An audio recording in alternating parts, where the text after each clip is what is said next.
वो सुदामा जी के अपने जीवन के कुछ उद्देश्य थे। पहला सुदामा जी का उद्देश्य था भगवत भजन, ठाकुर का भजन, केवल गोविंद के गीत गाना। सुदामा जी का एक और उद्देश्य था संयम, संयमित जीवन था। सुदामा जी संयमित जीवन जिए। सुदामा जी का ईमानदारी पूर्वक जीवन भया और सुदामा जी अपने संपूर्ण जीवन काल में सदाचारी रहे। सुदामा जी अपने जीवन काल में संतोषी रहे। लेकिन इनसे किसी ने पूछा कि आपका उद्देश्य क्या है? सुदामा जी का कहना, हमारा सिर्फ एक ही उद्देश्य, हम माधव के माधव हमारे रहे। ये वही सुदामा हैं जिनसे भगवान स्वयं मित्रता करते। स्वयं महाराज मित्रता की सुदामा से भगवान ने, वरना भगवान तो राजा राजसी भोग थे। जब भगवान मथुरा से गुरु आश्रम सांदीपनी में पढ़ने गए, उज्जैन में, अवंतिकापुरी में, तो उस वक्त आप रथ पर चल करके गए, पर सुदामा भी उसी आश्रम में पढ़ते थे। तो सुदामा पढ़ते थे अपनी सरल भाषा में, सरल भाव में, क्योंकि ये तो साधारण गरीब ब्राह्मण थे। एक दिन भगवान ने कहा, सुदामा हम तुमसे मित्रता करना चाहते। सुदामा ने हाथ जोड़कर कहा, कहां आपका राज वो योग, कहां आप राजाओं जैसे ठाट बाट में रहने वाले और कहां में एक गरीब मांगने वाला ब्राह्मण। भला मित्रता तो बराबरी में होती है, ये मित्रता कहां चल पाएगी? सुदामा से भगवान बोले, अरे सुदामा तू कहता मित्रता नहीं चल पाएगी, मित्रता मैं करना चाहता हूं, मैं वचन देता हूं कि मैं मित्रता निभा करके रहूंगा। सुदामा से कन्हैया स्वयं मित्रता करते। क्यों? विरक्ते इंद्रियार्थेषु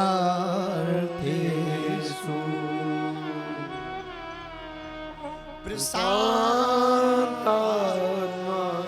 जितेंद्रिय। क्योंकि आप प्रसन्न रहते, आप जितेंद्रिय हैं, इसलिए सुदामा से भगवान स्वयं मित्रता कर। देखो, भगवान की भक्ति विषय भोग वस्तुओं को प्राप्त करने के लिए की। श्रीमान, विषय भोग वस्तुओं का भोग भोगना प्रारंभ में तो अमृत जैसा लगता, पर इनका परिणाम विषतुल्य होता है।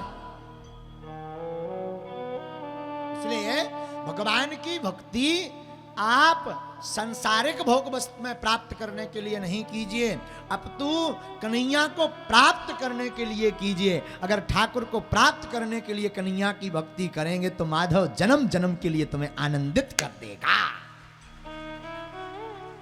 क्यों? भगवान के लिए भागवताकार ने प्रारंभ में लिखा, सच्चिदानंद रूपाय। भगवान के लिए लिखा महत्व में, भगवान सत्य चित्त आनंद से परिपूर्ण है, इनका नाम सच्चिदानंद है। और सच्चिदानंद भगवान क्या आपको आनंद नहीं दे सकता? जवाब दीजिए, क्या सच्चिदानंद भगवान आनंद नहीं दे सकता? दे सकता। और ध्यान दीजिए, सुख में और आनंद में बहुत अंतर है। सुख होता क्षणिक, आनंद होता सदैव। सुख क्षणिक होता। जिस प्रकार गाड़ी की चाह है और अचानक आपको गाड़ी प्राप्त हो जाए तो क्षणिक सुख होगा, एक दिन के लिए गाड़ी हो गई, फिर दूसरा कांटा लग जाएगा, पर आनंद सदैव एक जैसा रहता है। तो भगवान स्वयं मित्रता करते सुदामा से। महाराज, सुदामा अद्भुत चरित्र है श्रीमद् भागवत के, अद्भुत चरित्र, करुणा से भरा हुआ यह चरित्र है। सुदामा की पत्नी थी जिसका नाम था सुशीला। यथा नाम तथा गुण, जैसा नाम वैसा गुण, सुशील स्वभाव की। और सुशीला की बड़ी महिमा है। वैसे सुशीला को, सुदामा को गरीब नहीं कहा भागवत में। भागवताकार ने सुदामा को गरीब नहीं कहा। भला वो गरीब कैसे हो सकता जिसका माधव परम धन हो, इसका मोहन परम धन हो, और गरीब कैसे हो सकता साहब? दरिद्र सीध माना, हाँ? दरिद्री कहा, पर दरिद्री का अर्थ गरीब नहीं होता। दरिद्री का अर्थ होता अस्त व्यस्त आदमी। आप किसी के कमरे पर जाते हैं महाराज, तो कमरे पर जाएंगे, उसके कमरे में कहीं कपड़ा डले हो, सामान डला हो, बर्तन डले हो, मोबाइल डला हो, तो आप क्या बोलते हो? बड़े दरिद्री हो, व्यवस्थित नहीं हो। सुदामा को नहीं लिखा कुछ भी, पर सुशीला को दरिद्र जरूर कहा। वो व्यवस्थित नहीं है, कभी कभी संसार की तरफ आ जाती, कभी कभी उसे लालसा होती कि कुछ हो, कभी लालसा होती कि जिसमें पति प्रसन्न उसमें मैं प्रसन्न। सुशीला को दरिद्री कहा, पर सुदामा को नहीं। और नाम का बड़ा प्रभाव, इनका नाम तो है सुशीला, यथा नाम तथा गुण। लेकिन आजकल नाम बड़े उल्टे देखने मिलते समाज में। नाम शांतिबाई जहां जाती क्रांति फैलाती जाती। तो यथा नाम तथा गुण होना चाहिए। हाँ, जैसा नाम हो वैसा गुण हो। सुशीला में ये बात थी, यथा नाम तथा गुण, जो नाम वो गुण। सुशील स्वभाव। एक साड़ी में पूरा जीवन निकाल दिया, पर कभी पति को नहीं कहा। संतति थी सुदामा के, संतान थी, पर कभी नहीं डांटा, कभी याचना नहीं की, कभी लड़ी नहीं। और आज का जमाना हो, एक बार साड़ी ना लेवे दूसरे दिन गायब। हाँ, कब किसके साथ फरार हो जाए कोई ठिकाना नहीं। आराम बचाए। आज का परिवेश बड़ा विचित्र हो गया। मैं प्रार्थना करूं, ये अतिशयोक्ति नहीं होगी, मैं प्रार्थना करूं, पति कैसा भी हो, पत्नी का धर्म है पति की प्रत्येक व्यवस्था में सहभागिनी बनना। सुदामा अद्भुत है, सुदामा का चरित्र अद्भुत है। सुदामा की पत्नी सुशीला है। सुदामा के पास एक धोती है, एक धोती को वो पहनते। कभी कभी ठंड के मौसम में सुदामा उसे ओढ़ लेते, प्रतिदिन शयन करते उसी धोती को ओढ़कर। और सुदामा की आंखें हमेशा डबडबाई रहती, माधव की याद में, मोहन की याद में। अपने मुख से भगवान नाम लेते रहते। भगवान नाम लेते लेते सुदामा की आंख भर आती, और कई बार सुदामा की जो धोती थी ना वो गीली हो जाती। भगवान की याद में रोते रोते, खूब रोते सुदामा, खूब रोते सुदामा। भगवान भी बड़ी परीक्षा लेते कभी कभी। महापुरुष की वाणी से हमने सुना, एक सुदामा की वृत्ति है 5 घर पे मांगना, 5 से 6 घर नहीं जाते। जो मिल जाए उससे उधर पूर्ति करते, पेट भरते, परिवार को चलाते, पर कभी शिकायत नहीं भगवान से, कभी भगवान से कुछ मांगा नहीं। तो महाराज एक बात बोलूं, बन जाते हैं हजारों रिश्ते, जब पैसा पास होता है टूट जाता वो रिश्ता गरीबी में जो सबसे खास होता है।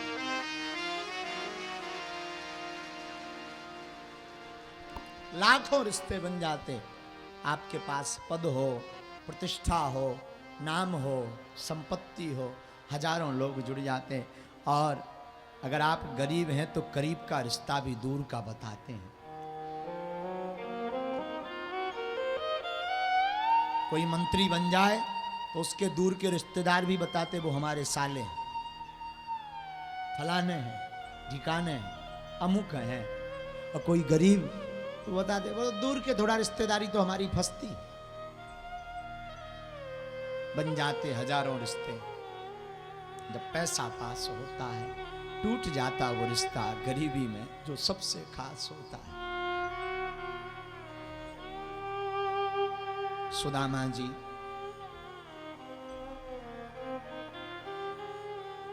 गरीब नहीं है, पर सुशीला को तो लालसा है कभी कभी, क्योंकि पुत्रों की तरफ, संतति की तरफ देख करके सुशीला सोचती। एक बार की कथा आती है, एक बार सुदामा 5 घर पर भिक्षा मांगने गए, कुछ नहीं मिला। 2 दरवाजे बंद मिले, 3 दरवाजे पर कुछ प्राप्त नहीं हुआ। वापस आए, सुशीला ने पूछा कि आज स्वामी क्या बनाए। सुदामा कहते देवी आज कुछ नहीं है।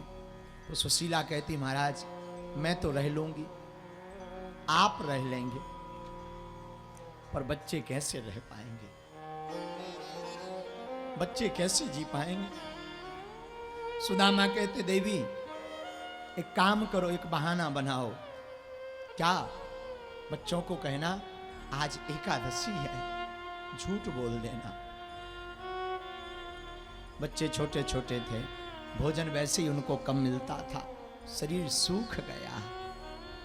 मां भूख लगी, कुछ भोजन मिलेगा क्या? सुशीला कहती बेटा आज एकादशी है, आज कुछ नहीं मिलेगा।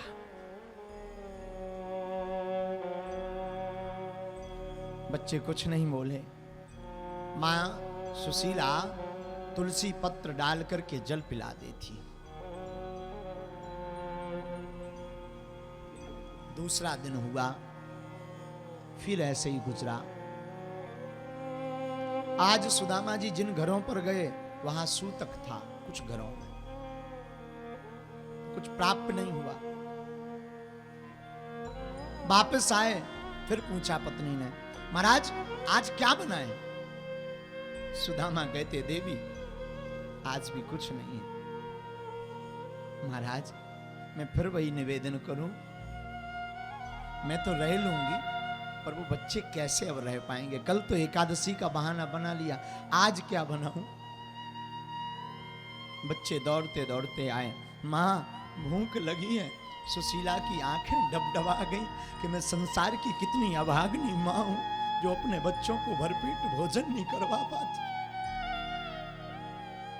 सुदामा कुछ नहीं बोले, चुप रहे। बच्चे सूख कर लकड़ी हो गए, चलते नहीं बनता।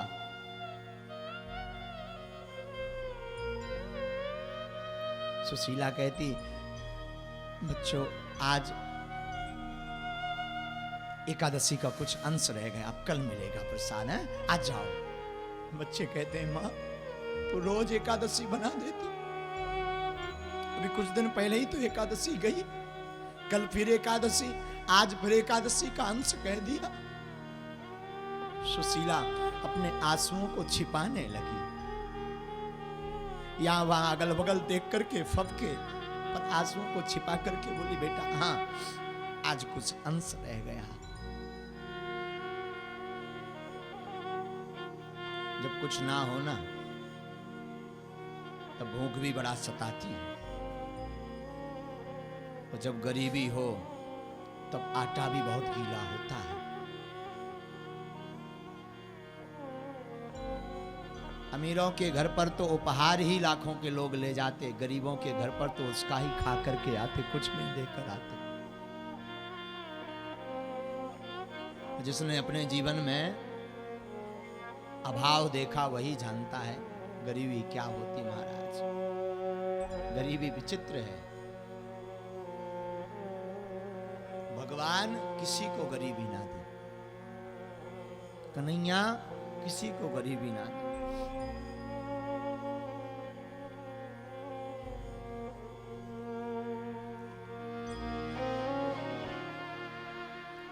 आज भी हमारे भारत में लाखों ऐसे परिवार हैं जो भूखे सो जाते हैं। आज भी हमारे भारत में ऐसी मानसिकता है, बड़े लोगों के लिए तो उनके लड़के के शादी में भी, पुत्र की शादी में भी लाखों का उपहार आ जाता, पर बेचारे गरीब की पुत्री की शादी में भी कुछ नहीं आता। तो महाराज बड़े लोगों को कोई नियम नहीं निभाना पड़ता, जितने नियम निभाने पड़ते बेचारे गरीब को निभाने पड़ते, क्योंकि गरीब बेचारा होता है। 3 दिन बीते, सुदामा फिर मांगने गए। आज कुछ चावल सुदामा को मिले, तंदुल सुदामा लाए। महापुरुष की वाणी थी कि सुदामा ने प्रसाद बनाया भी और आज बच्चों को पवाने वाले थे। इतने में द्वार पर बहुत दिन बाद, इनके द्वार पर तो कोई भिक्षा मांगने वाला भी नहीं आता था, तो कोई बहुत दिन बाद भिक्षाम देही की आवाज लगाता आया। सुदामा जी ने सोचा कोई साधु आया है, और अगर उसको द्वार से ऐसे ही भेज देंगे तो क्या बीतेगी। सुदामा कहते हैं, महात्मन हमारे पास कुछ नहीं, कुछ तंदुल बन गए हैं, अगर आप पाओ तो मैं निवेदित करूं। वो साधु कहता लाओ। और जो तंदुल अपने बच्चों के लिए सुदामा ने बनाए थे वो साधु पा गया। अब तो बच्चे उठने की हिम्मत में नहीं पड़े, बच्चों के शरीर चल नहीं रहा, शरीर सूख गया, कमजोरी आ गई, आंखों के नीचे कालापन छा गया, श्वास तेज तेज से चल रही, एक एक हड्डियां कोई गिन ले ऐसी स्थिति हो गई सुदामा के बच्चों की। लेकिन सुदामा को कोई चिंता नहीं। सुदामा बार बार भगवान नाम ले। सुशीला पूरी रात बच्चों के सिराने बैठी रहती और अपनी साड़ी के पल्लू को पानी में भिगो भिगो करके बच्चों के होंठों पर लगाती, कहीं गला ना सूख जाए किसी का। माँ अपने बच्चों को, माँ कितनी भी गरीबी में रहे पर माँ हमेशा विचार करती हमारे बच्चों को अभाव न आए। सुशीला पूरी रात बैठी रहती। मैं प्रार्थना करूं व्यासपीठ से, आपके आसपास ऐसा कोई परिवार हो जो वास्तविक दीनहीन हो और भगवान ने आपको किसी लायक बनाया। मेरी प्रार्थना है आप किसी की मदद करना या ना करना, कथा करवाना अथवा मत करवाना, पर मानव होकर के किसी दीनहीन मानव के काम जरूर आना। इससे बड़ा कोई धर्म नहीं, मानवता से बड़ा कोई दूसरा धर्म नहीं। सुदामा की पत्नी बड़ी रोती, खूब रोती। क्यों? अब बच्चों को हम क्या जवाब दें? वो अंधेरी रातें, घास फूस की झोपड़ी, बर्तन के नाम पे सिर्फ एक मटका, चूल्हा तो कई महीनों कई बार जलता नहीं तो चूल्हा फूटा हुआ, मिट्टी के 2 पात्र, उसी में ये पालें और कभी कभी उसी में बच्चे पालें, एक साथ कभी बैठ के पाने को मिलता नहीं सुदामा को।